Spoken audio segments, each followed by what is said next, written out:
అందరికీ నమస్కారం.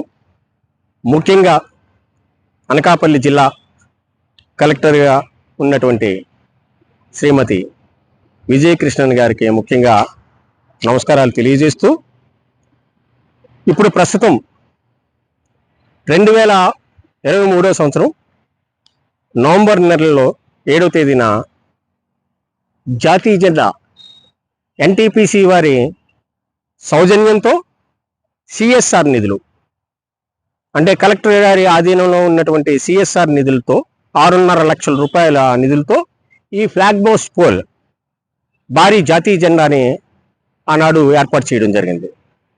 ఆనాడు ఉన్న కలెక్టర్ రవి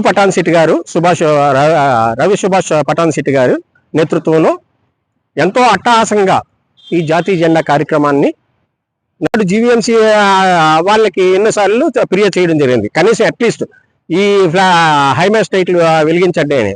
దానిపై కూడా ఎటువంటి లైట్లు వెలిగించడం కానీ ఏది కూడా వాళ్ళు చర్యలు తీసుకోలేదు అన్నాడు. మరి నవంబర్లో ప్రారంభమయ్యి నెల రోజుల్లోనే లైట్లు పోయి మళ్ళీ జాన్యువరికి వచ్చేసరికి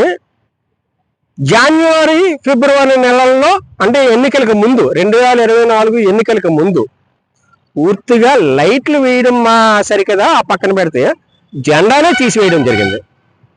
అంటే జెండా కనుమరుగైపోయింది.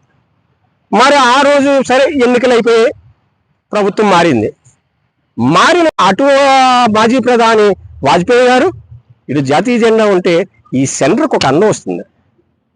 దీన్ని బ్యూటిఫికేషన్ చేయవలసింది పోయి దీన్ని నిర్లక్ష్యంగా అడుగుపాలు చేసేస్తే, అశ్లీల కార్యక్రమాలకు అడ్డాలుగా చేసేస్తే ఇంకా మీరెందుకు అనకాపల్లి అంటున్నారు అధికారులు. మీరు వెళ్తారు, రేపు వెళ్ళిపోతారు.